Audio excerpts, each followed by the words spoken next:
Belakangan ini ada merek sepeda yang orang-orang ngomonginnya udah kayak ngomongin mobil klasik. Bukan karena dia punya mesin, tapi karena punya riwayat hidup.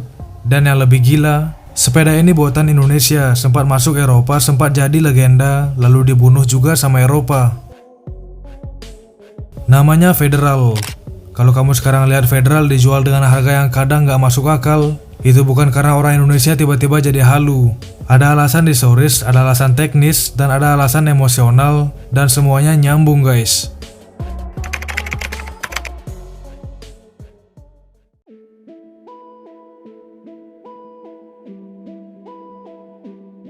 Nah sekarang kita mundur ke titik awalnya. Proyek Federal itu bukan lahir karena tiba-tiba atau bisnis iseng-isengan. Ini dipicu oleh situasi krisis moneter tahun 86-an. Saat itu jajaran manajemen Astra mencari peluang ekspor. Banyak usulan muncul dan akhirnya sepeda yang dipilih karena di Eropa waktu itu lagi tren sepeda. Dan begitu diputuskan, skalanya langsung ngeri. Produksi sepeda Federal saat itu mencapai lebih dari 500.000 unit per bulan. Gila kan? Bayangin 1,5 juta sepeda dalam sebulan. Di awal berproduksi, Astra sanggup bikin 500.000 unit sepeda dalam 1 bulan karena nama Federal itu cepet banget dikenal. Dan PT Federal Cycle Mustika atau FCM juga nggak perlu waktu lama buat pembuktian. Setahun setelah meluncurkan produk pertama, mereka udah bisa ekspor ke negara-negara Eropa sebanyak 7.028 unit. Tahun 1988 malah naik berlipat jadi 26.656 unit. Nah di sini mulai kelihatan Federal bukan cuma ikut-ikutan tren, tapi beneran masuk ke pasar yang keras di Eropa. Dan kenapa Federal bisa populer? Dua kata, desain dan ketahanan. Karena desainnya bagus dan tan banting, Federal jadi sepeda populer. Saking populernya desain Federal dibajak, banyak yang bikin tiruannya. Tapi tetap yang bajakan itu nggak bisa meniru detail sepeda ini. Dan karena pembajakan makin menjadi-jadi, FCM akhirnya bikin langkah pengamanan. Mereka pasang stiker hologram di rangka sepeda dan mencantumkan serial number. Bayangin sepeda sampai butuh hologram karena terlalu sering dipalsuin. Ini level barang yang udah jadi target. Sekarang masuk ke bagian yang biasanya bikin orang-orang komunitas Federal semangat nih, proses produksinya. Butuh waktu 2 hari untuk memproduksi sebuah sepeda, tapi per hari bisa dibuat lebih dari 1.000 buah. Nah produksi FCM ada yang grup set, ada juga yang campuran. Intinya FCM maunya full set, spesifikasi paling tinggi pakai LX. Kenapa ada campuran? Karena sistem penggerak campuran dipakai buat menekan harga. Tapi pencampuran itu bukan asal campur, itu atas rekomendasi Shimano. Dan ada satu hal yang menarik banget, komponen sepeda produksi FCM selalu bisa menerima chainline miring sekalipun. Jadi walau settingannya nggak sempurna-sempurna amat, dia masih mau jalan, masih tahan. Lalu ada 2 keunggulan sepeda Federal produksi FCM nih. Pertama proses pengelasan. Pengelasan Federal ini lebih kuat dari pengelasan motor. Mereka pakai las argon TIG, dikerjakan secara handmade. Jadi bukan sekedar kuat karena bahan, tapi kuat karena proses. Nah kedua pengecatan. Pengecatan sepeda Federal itu lewat 4-5 tahap. Cat dasar, cat tambahan, cat utama, decal, dan coating. Dan ini penting, proses pengecatan Federal murni didesain oleh FCM sendiri. Menggunakan spray gun khusus untuk menciptakan warna dan corak yang beda-beda. Makanya beberapa Federal punya tampilan yang kalau kamu lihat dari jauh aja udah, wah ini Federal nih. Nah selain teknis produksi, FCM juga punya sistem kode untuk merinci sepeda buatannya. Misalnya FMG 12CX, itu artinya Federal MTB Gen Grade 1 tahun 92, chromoly oversize.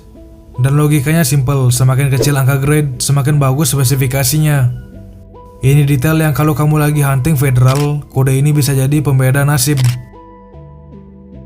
Sekarang masuk ke bagian yang sering bikin orang salah paham, yaitu kuwahara.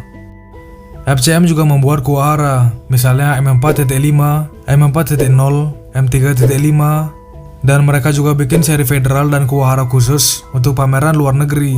Seperti Taiwan, Taipei Cycle Show, Jepang, Tokyo Cycle Show, Los Angeles, dan tipe pameran ini khusus ekspor. Nah ada yang penting soal kuwahara M4.5, ini sebenarnya bukan untuk lokal, tapi sisa ekspor. Ada istilah LA atau Limited Edition, tapi bukan LA karena edisi terbatas yang wah. melainkan sisa ekspor yang disesuaikan lalu dijual ke pasar lokal. Nah, terus detail teknisnya juga spesifik. M3.5 tubing dari Jepang tapi dilas di Indonesia, sedangkan M4.5 full frame dari Jepang. Dua-duanya berbahan chromoli, dan ini jadi bukti bahwa FCM waktu itu sudah bisa mengelas chromoli. Nah, perbedaan Federal dan Kuwahara juga dijelasin. Ujung seat stay Kuwahara pakai lugs dan jadi satu dengan seat pin. Nah, kalau kamu mendapati Federal yang pakai sistem seperti itu, berarti lugsnya berasal dari Kuwahara Jepang dan disambung di Indonesia. Dan bukan cuma itu, ada juga frame Federal lain yang diimpor, termasuk frame aluminium.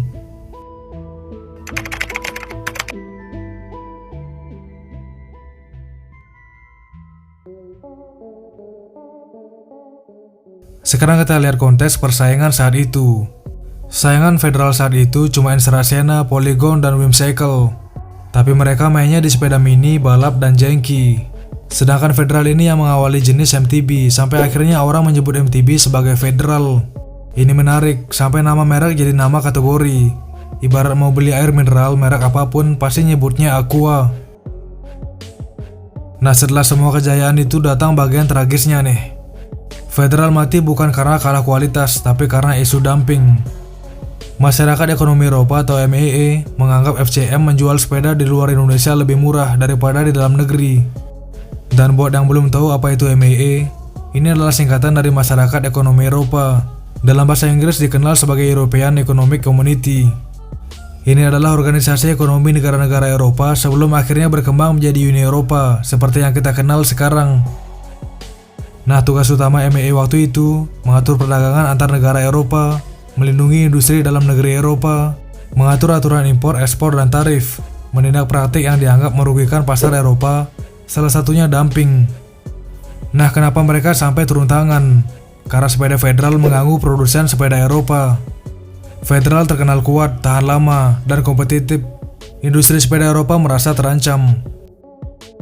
Masyarakat Ekonomi Eropa juga menganggap FCM menjual sepeda di luar Indonesia lebih murah daripada di dalam negeri. Dan kenyataannya memang gitu, karena impor parts sepeda dapat fasilitas bebas bea masuk. Dengan catatan sepeda rakitan itu untuk diekspor. Ada juga faktor lain yang bikin rumit. Beberapa sepeda Federal tipe high-end punya spesifikasi beda antara ekspor dan dalam negeri. Contohnya tipe competition untuk ekspor. Spesifikasinya lebih rendah daripada yang dipasarkan di dalam negeri, sehingga harganya lebih murah. Jadi dari sisi Eropa mereka melihat Indonesia jual lebih murah ke sana, lalu keluarlah isu dumping. Dan menariknya bukan cuma Indonesia yang kena, Taiwan juga kena sanksi dumping dari MEE, tapi Taiwan berhasil bertahan. MEE akhirnya menyambut isu dumping itu tahun 2004, tapi Federal udah keburu tamat. FCM menghentikan produksi tahun 1996 dan bubar setahun kemudian. Dan kebetulan pada saat itu bisnis motor mulai membaik, jadi pabrik perakitan sepeda dialihkan jadi pabrik perakitan motor. Apalagi konsep pabrik sepeda Federal memang mirip pabrik motor. Nah, di balik ketangguhan Federal kala itu, ternyata ada kontribusi Presiden Soeharto dalam memajukan otomotif Indonesia saat itu.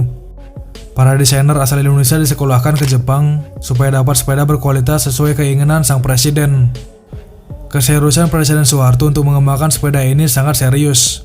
Bahkan desainer di Jepang belajar ke Kuwahara atas permintaan Presiden Soeharto, belajar semua desain ke Kuwahara. Kuwahara adalah merek sepeda asal Jepang yang sangat terkenal sejak tahun 1970 sampai 1980-an. Dipakai di ajang internasional, dikenal karena kualitas rangka, presisi produksi, material chromoli, dan standar manufacture Jepang yang ketat, khususnya di segmen BMX MTB. Di masanya Kuwahara itu kelas atas. Nah, kebayangkan proyek sepeda tapi levelnya sampai ngirim orang belajar desain ke Jepang. Ini bukan proyek iseng, tapi ini proyek yang niat. Sekarang kita lompat ke kondisi hari ini.